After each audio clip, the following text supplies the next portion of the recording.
Hello students, एक बार फिर से मैं मिस्टर टीचर आपके लिए क्लास नाइन्थ का साइंस का वीडियो लेक्चर लेकर आई हूँ, जिसमें कि हमारा लेसन नंबर 16 जो कि आनुवंशिकता एवं परिवर्तन कंटिन्यू है। इसमें आज हम पढ़ेंगे लेक्चर नंबर 6।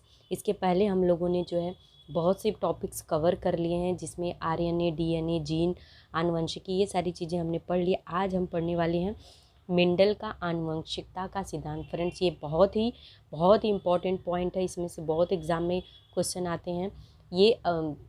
ये साल तो आने ही वाली हैं। 10वीं और 11वीं 12वीं में भी जब आप बायोलॉजी लेकर पढ़ोगे तो भी ये टॉपिक आपको जो है हमेशा आपसे जुड़ा रहेगा और इससे रिलेटेड क्वेश्चन आते रहेंगे। तो फ्रेंड्स, आज हम एकदम फ्रेश और इम्पॉर्टेंट टॉपिक जो है मेंडल के का आनुवंशिकता का सिद्धांत पढ़ेंगे। इसके पहले कि हम ये सिद्धांत पढ़ें इसके बारे में पहले हम जो मेंडल साइंटिस्ट का नाम है उनके बारे में हम थोड़ा देख लेते हैं। मेंडल जो है, इनका पूरा नाम था ग्रेगर जोहान्स मेंडल। इनका पूरा नाम है ग्रेगर जोहान्स मेंडल। ये जो है ऑस्ट्रेलिया के ऑस्ट्रियन वैज्ञानिक थे और इनका जन्म 20 जुलाई सन 1822 और मृत्यु 6 जनवरी सन 1884 में हुआ है। इन्होंने जो है अपना पूरा जो प्रयोग किया है ये मटर के पौधों पर किया है और इस पौधों पर उन्होंने कुछ लक्षण जो दिखाई देते हैं उसमें आनुवंशिकता क्या होती है, उसका क्या योगदान होता है, उसका अध्ययन किया है। और उन्होंने ये प्रूफ किया है कि लक्षणों का आनुवंशिकता के कुछ सिद्धांतों का पालन किया जाता है और ये नियम आगे जाके प्रचलित हुए और यही नियम जो है आगे जाके बहुत फेमस हुए। और मेंडल द्वारा किया गया कार्य का महत्व जो है काफ़ी दिनों तक लोगों को समझ में नहीं आया, लेकिन लोगों को समझ में आते आते 20वीं सदी आ गई।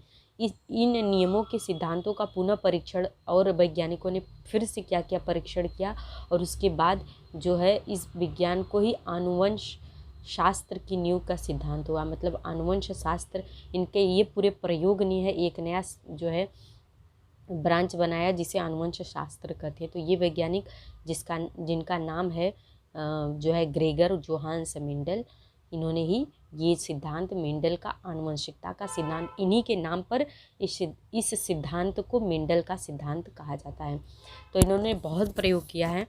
तो चलिए हम लोग देखते हैं कि इन्होंने क्या आपके बुक में क्या इनके प्रयोग के बारे में दिया है। मैं उसको आप रीड करती हूँ और आपको लाइन टू लाइन एक्सप्लेन करने की कोशिश करती हूँ। तो फ्रेंड्स, मेरी आपसे यही रिक्वेस्ट है कि वीडियो को लास्ट तक ज़रूर देखिए। लाइक, शेयर और सब्सक्राइब करना बिल्कुल मत भूलिए।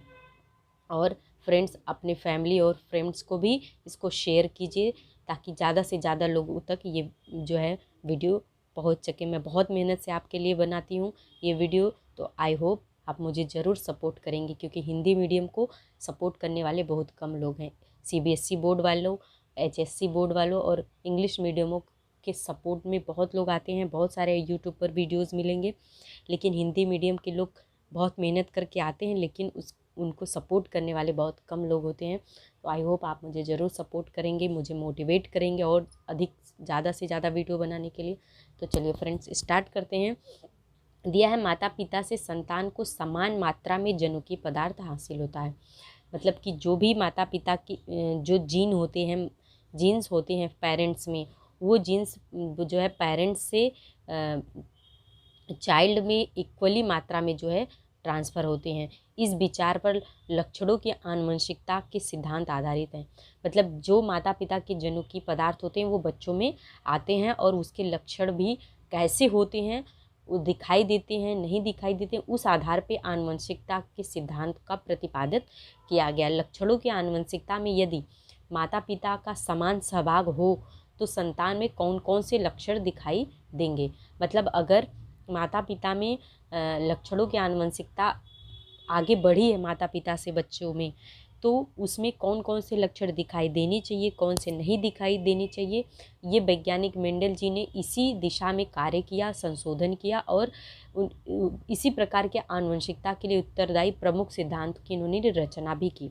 लगभग एक शताब्दी पहले, मतलब 100 वर्ष पहले उनके किए गए प्रयोग बहुत सरप्राइजिंग थे, बहुत आश्चर्यजनक हैं। और मेंडल के सभी प्रयोग मटर के पौधे, मतलब पीसम सैटिवम, मतलब मटर के पौधों पर किया गया, जिसका ये साइंटिफिक नेम है, वाले दृश्य लक्षणों पर आधारित हैं। ये लक्षण निम्न प्रकार के हैं। तो इन्होंने पहले, मैं आपको ये क्या लक्षण है वो आपके सामने दे दूं कि 2 मुख्य लक्षण होते हैं, एक प्रभावी होते हैं, एक अप्रभावी। प्रभावी होने का मतलब ये होता है कि जो लक्षण माता पिता से बच्चों में दिखाई देते हैं, जो दिखाई दे उसको बोलते हैं प्रभावी। ठीक है फ्रेंड्स, मतलब बच्चों में हैं तभी तो दिखाई दे रहे हैं। लेकिन एक और लक्षण होते हैं जो बच्चों में होते हैं लेकिन वो दिखाई नहीं देते हैं, उसको बोलते हैं अप्रभावी लक्षण। जैसे कि आपकी मम्मी जो है गोरी हैं, आपके पापा भी गोरे हैं, लेकिन आप सांवले हो गए, ऐसा होता है। ऐसा क्यों होता है? क्योंकि मम्मी या पापा में से किसी के अंदर, आपके दादा दादी या नाना नानी से में से कोई न कोई तो सांवला था, उसके सांवले होने का लक्षण अप्रभावी था। और अगर आप सांवले हो गए तो इसका मतलब कि आपके अंदर उसका प्रभाव दिखाई दिया, लेकिन मम्मी पापा कोई भी सांवला नहीं है, मतलब उसमें अप्रभावी है, लेकिन आप में उसका प्रभाव दिखा और आप सांवले हो गए। तो इसको बोलते हैं, मतलब लक्षण तो अंदर रहते हैं लेकिन एक तरह से वो कहीं दबे रहते हैं, उनके ऊपर उसका प्रभाव नहीं दिखाई देता, लेकिन उनकी संतान में उसका प्रभाव दिखाई दे सकता है। इस तरीके से मैंने एक एग्जाम्पल लेके समझाने की कोशिश की है। तो यहाँ पे वैज्ञानिक महोदय मेंडल जी ने क्या किया है कि उन्होंने पहले जो मटर के दाने हैं उसका विश्लेषण किया। विश्लेषण में देखा कि प्रभावी लक्षण, अप्रभावी लक्षण, बीज का आकार कैसा है, गोल। जो गोल है राउंड मतलब कैपिटल, जो प्रभावी है उसको हमेशा कैपिटल लेटर से उन्होंने लिखा, जो अप्रभावी है उसको इंग्लिश के स्मॉल लेटर से लिखा गया है। तो राउंड है, राउंड आकार के जो है बीज मटर के दाने हैं और उसको कैपिटल आर से लिखा। झुर्रीदार हैं तो स्मॉल आर से। बीज का रंग येलो है तो कैपिटल वाई, पीला और जो है ग्रीन है तो स्मॉल वाई। फूल का रंग जामुनी है और सफ़ेद है तो capital C and small C. उसके बाद क्या दिया हुआ है, सेम का आकार, मतलब जो आता है जिसमें मटर के दाने भरे रहते हैं, उसका आकार कैसा, एकदम भरा हुआ रहता है और चपटा रहता है। आप मटर देखते होंगे, मार्केट से लाते हैं तो कुछ मटर भरे हुए कसे हुए रहते हैं और कुछ चपटे होते हैं, और उसका रंग एकदम हरा है या थोड़ा पीला है। उसकी फूल की जगह क्या, फूल यहाँ पर कक्षी भाग में उत्पन्न हुआ है या एकदम उसके सिरे पर फूल निकला हुआ है, इन सारे आधार पर। और तने की ऊंचाई क्या है, तना बहुत लंबा है या तना छोटा बौना है। तो इस तरीके से उन्होंने क्या किया, ये सारे प्रभावी और अप्रभावी लक्षणों की एक लिस्ट बना दी। उसके बाद वैज्ञानिक महोदय ने क्या किया, जैसे कुछ मनुष्य में भी अप्रभावी विशेषताएं क्या होती हैं, जैसे प्रभावी होती हैं हम अपने जीभ को मोड़ सकते हैं, लेकिन अप्रभावी न मोड़ने वाली जीभ।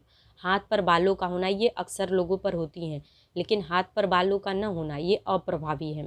काले घुंघराले बाल प्रभावी होते हैं, भूरे सीधे बाल अप्रभावी। कान की खुली ललरी, जैसे कि जहाँ पे हम कान की बालियाँ पहनते हैं वो ललरी क्या होती है, पूरे गालों तक कपालों तक चिपकी नहीं रहती, खुली रहती है, और कान से चिपकी हुई ललरी अप्रभावी होती है। तो इस तरीके से हम मनुष्य में कुछ अप्रभावपूर्ण विशेषताएं होती। तो यहाँ पे हम आते हैं कि मेंडल जी ने इन 7 लक्षणों के आधार पर, मतलब कि ये 7 परस्पर विरुद्ध पौधों में दिखाई देने वाले लक्षण हैं। ये 7 लक्षण थे फ्रेंड्स, जो अभी मैंने आपको पॉइंट करके बताया। इन 7 लक्षणों का उन्होंने प्रयोग किया और मोनोहाइब्रिड क्रॉस किया, मतलब कि एक संकर संतति यानी मोनोहाइब्रिड क्रॉस किया। मोनोहाइब्रिड क्रॉस करके उन्होंने क्या निष्कर्ष निकाला, उस पर हम आते हैं। तो मेंडल जी ने जब ये क्रॉस किया तो उसमें से क्या क्या उन्होंने, उसमें विरुद्ध लक्षणों की एक ही जोड़ी वाले मटर के पौधों में संकर स्थापित किया, मतलब हाइब्रिडाइजेशन किया। और इस प्रकार के संकर को एक संकर कहते हैं, यानी मोनोहाइब्रिड बोलते हैं। ठीक है, विरुद्ध लक्षण वाले, मतलब कि एक लंबा और एक बौना, दोनों को आपस में क्या किया, क्रॉस किया, हाइब्रिडाइजेशन किया, और उसको बोलते हैं एक संकर। ठीक है, संकर को एक संकर कहते हैं। एक संकर का अनुपात अध्ययन करने हेतु लंबे और बौने मटर के पौधे का उदाहरण लेते हैं। ठीक है फ्रेंड्स, तो जब उन्होंने कहा तो पहली पीढ़ी में, मतलब जनक पीढ़ी P1, उसमें उन्होंने क्या देखा कि लंबे और बौने पौधों का उपयोग संकर के लिए किया गया, इसलिए यह जनक पीढ़ी P1 है। मेंडल ने लंबे तथा बौने पौधों के लिए क्रमशः प्रभावी और अप्रभावी ऐसे 2 शब्दों का उपयोग किया। जैसा कि मैंने आपको ऊपर बताया है, मेंडल ने लंबे पौधों को प्रभावी कहा क्योंकि अगली पीढ़ी से सभी पौधे लंबे थे। ठीक है, प्रभावी मतलब जो प्रभाव लक्षण प्रभाव में दिखाई देते हैं, तो अगली पीढ़ी में जो दिखाई दिए इसलिए उसको प्रभावी किया। और बौने पौधों को अप्रभावी इस किया कि ये लक्षण अगली पीढ़ी यानी F1 जनरेशन में दिखाई नहीं दिया। यह प्रयोग पनेट स्क्वेयर पद्धति से नीचे दिया है। उसके बाद इससे मेंडल जी ने यह प्रतिपादित किया कि इन लक्षणों के संक्रमण के लिए उत्तरदायी घटक जोड़ी में पाए जाते हैं। ठीक है, पेयर में हमेशा होते हैं। और आज हम इन जनकों को जनुक के नाम से जानते हैं, जिसे जीन्स बोलते हैं। प्रभावी जनुक को अंग्रेजी लिपि के बड़े अक्षरों से तथा अप्रभावी को छोटे अक्षरों से, मैंने आपको इसके पहले आपको जो बताया था वही है यहाँ पे। जो प्रभावी है देखिए कैपिटल टी से, और जो बौना है उसको स्मॉल टी से दिखाया। लेकिन कैपिटल टी और स्मॉल टी जब मिलते हैं तो कैपिटल टी और स्मॉल टी ये जो बना हुआ है इसका आकार देखने में क्या होगा, लंबा ही होगा। तो ये लंबा है, इसमें चूंकि कैपिटल भी है और स्मॉल का भी मिला हुआ है, लेकिन दिख कैसा रहा, लंबा। यानी कि जो स्मॉल टी बौनापन था ये छिप गया है कहीं, अप्रभावी है। दिख कैसा रहा है, लंबा, जो कि प्रभावी है। तो फिर से हम अगले जनरेशन में जब इसका F1 संकरण किया गया, सेम में किया गया, तो यहाँ पे जब सेम में किया गया तो इसके जो जीन्स आए एक इधर से, अब जो सेम में किया जाएगा, देख लीजिए यहाँ पे देखिए एक जोड़ी जो है लंबे जीन्स की ले ली गई और एक जोड़ी बौने जीन्स की। तो जब इनका संकरण होगा तो एक युग्मक में 2 ही जीन्स होती हैं, तो एक बड़ा वाला और एक छोटा वाला जीन्स यहाँ पे मिला, और यहाँ पे कैपिटल टी स्मॉल टी बना जो कि लंबा है, यानी कि जिसका लक्षण प्रभावी है। अब इसी कैपिटल टी स्मॉल टी का फिर से कैपिटल टी स्मॉल टी में ही क्या करेंगे, P2 जनरेशन में इसका जब हाइब्रिडाइजेशन करेंगे तो इतनी संभावनाएं, 4 संभावनाएं हैं इसका। या तो ये कैपिटल टी से मिलेगा, जब कैपिटल टी से मिलेगा तो एकदम लंबा बनेगा, या फिर कैपिटल टी स्मॉल टी से मिल सकता है, कैपिटल टी स्मॉल टी से मिलेगा तो लंबा, ये भी प्रभावी लक्षण वाला आएगा। फिर स्मॉल टी कैपिटल टी से मिलेगा तो भी कैपिटल टी स्मॉल टी लंबा बनेगा। फिर जब स्मॉल टी से मिलेगा तो बौना, यानी कि स्मॉल टी ये जो है पौधा प्राप्त होगा। तो इसके आधार पर उन्होंने प्रथम पीढ़ी और द्वितीय पीढ़ी में कुछ पॉइंट्स उन्होंने प्राप्त किए। वो पॉइंट्स क्या है मैं आपको यहाँ पे बता देती हूँ। मेंडल जी ने कहा कि उन्होंने दिखाई दिया कि प्रथम जो फर्स्ट जनरेशन के सभी पौधे लंबे थे, और यह अपितु F1 पीढ़ी के लंबे पौधे P1 पीढ़ी के लंबे पौधे से अलग थे, क्योंकि F1 पीढ़ी के पौधों के जनक लंबे तथा बौने पौधे। यह मेंडल ध्यान में रखा, मतलब जो कैपिटल टी और स्मॉल टी है ये लंबे तो थे लेकिन थोड़े से अलग थे, और जो स्मॉल कैपिटल टी वाले पौधे थे वो पूर्ण रूप से लंबे थे। ठीक है फ्रेंड्स, उसके बाद पौधों का जनुक पौधों के घटकों से प्रभावित होता है, और F1 पीढ़ी के सभी पौधे लंबे होते हुए भी उन पौधों के बौनेपन के लिए उत्तरदायी घटक भी थे। अर्थात F1 पीढ़ी के पौधों की स्वरूप विधा लंबी होने पर भी उनकी जनुक विधा मिश्र रूप की है, यानी कि इस कैपिटल टी और स्मॉल टी है तो इसके अंदर क्या है, मिश्रित भाग है। ये दिख तो रही है लंबा, लेकिन इसकी जो जनुक विधा है वो मिक्स्ड है, मिश्र विधा है। यहाँ पे दिया हुआ है मिश्र स्वरूप की है। स्वरूप विधा का अर्थ है कि सजीवों का वाह्य या सजीवों का दृश्य लक्षण, मतलब देखने में या वाह्य लक्षण तो लंबा है लेकिन इसके अंदर कहीं ना कहीं बौनापन भी छिपा हुआ है। उसके बाद लंबे या बौने पौधों के जनुक विधा का अर्थ है दृश्य लक्षणों के लिए उत्तरदायी जनुकों की जोड़ी। ठीक है फ्रेंड्स, तो जनक पीढ़ी के लंबे पौधों के टीटी हैं, यह जनुक प्रारूप एक ही प्रकार के टीटी से तैयार हुआ है, इसलिए ये पूर्ण रूप से लंबा है। फिर F1 जनरेशन में 2 प्रकार के जब युग्मक मिलते हैं तो P1 पीढ़ी के पौधों की स्वरूप विधा समान होने पर भी जनुक विधा क्या होती है, भिन्न हो जाती है। मेंडल ने यह प्रयोग आगे बढ़ाते हुए F1 पीढ़ी के पौधों का स्वफलन होने दिया और इससे दूसरी पीढ़ी F2 की उत्पत्ति हुई। ठीक है, फिर मतलब स्वफलन होने दिया, मतलब कि कैपिटल टी स्मॉल टी का क्रॉस हुआ कैपिटल टी स्मॉल टी में, फिर से स्वफलन हुआ आपस में ही, तो जो दूसरी संतति प्राप्त हुई, ये तो पहली संतति प्राप्त थी, अब दूसरी संतति जो प्राप्त हुई ये पहली संतति थी, ये दूसरी। इसमें क्या है कि संतति पीढ़ी में लंबे तथा बौने दोनों प्रकार के पौधे थे। यहाँ पे जो चार्ट में दिया है, लंबे भी हैं, ये 3 लंबे हैं, 1 बौना है, दोनों प्रकार के दूसरे जनरेशन में है।